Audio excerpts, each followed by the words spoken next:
எல்லாரும் நல்லா இருக்கீங்களா? இன்னைக்கான பதிவு, நீ உன் சிறகை விரிக்காதவரை உன்னால் எவ்வளவு தூரம் பறக்க முடியும் என்று உனக்கே தெரியாது. கண்டிப்பாக நம்மகிட்ட இருக்கிற திறமை நமக்கே தெரியாமல் போயிடக்கூடாதுங்க. வாழ்க்கை ஒரு முறை தான். நம்மகிட்ட என்ன திறமை இருக்கோ அந்த திறமையை முடிந்தவரை வெளியில் கொண்டுட்டு வரணும்.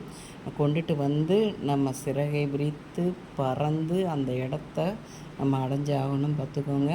அதாவது எப்பயும் மனசுக்குள்ளே ஒரு தாழ்வு மனப்பான்மையை உருவாக்கிடக்கூடாது. அவங்க என்ன சொல்லுவாங்க, நம்ம இதை பண்ணால் இவங்க என்ன சொல்லுவாங்க, நம்மளால் முடியாது, ரொம்ப கஷ்டம், எனக்கெல்லாம் தெரியாது அப்படிங்கிற ஒரு தாழ்வு மனப்பான்மைக்கு அடிமை ஆகிடக்கூடாது.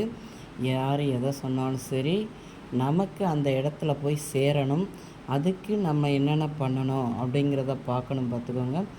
அதை உங்களிடம் இருக்கும் திறமையை பிடித்து கொண்டு, நம்மகிட்ட இருக்கிற திறமையை நம்ம பிடித்து கொண்டு நம்மளுடைய சிறகை விரித்து நம்ம செல்லும் இடம் நோக்கி பறக்க உங்களால் முடியும். காரணம், நம்ம மனசு வச்சாதாங்க அதை முடியும். பார்த்துக்கோங்க. ஆனால் நம்ம மனசில் அதை உருவாக்கணும்.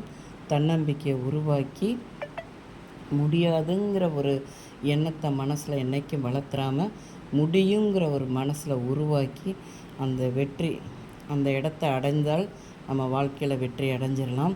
நம்ம முடிந்த வரைக்கும் நம்ம சிறகை விரித்து பறந்து நம்ம செல்ல வேண்டிய இடம் எங்கேயோ அங்கே போகணும். பார்த்துக்கோங்க. எப்பையும் தாழ்வு ஒரு மனப்பான்மையை, முடியாதுங்கிற ஒரு மனப்பான்மையை மனசில் ஏற்றுக்கவே கூடாது. பார்த்துக்கோங்க. உங்களால் எல்லாமே முடியும். இது உங்களுக்கு பிடிச்சிருந்தால் பார்வதி வீட்டு சமையலுக்கு ஆதரவு கொடுங்க. ஓம் சாய்ராம்.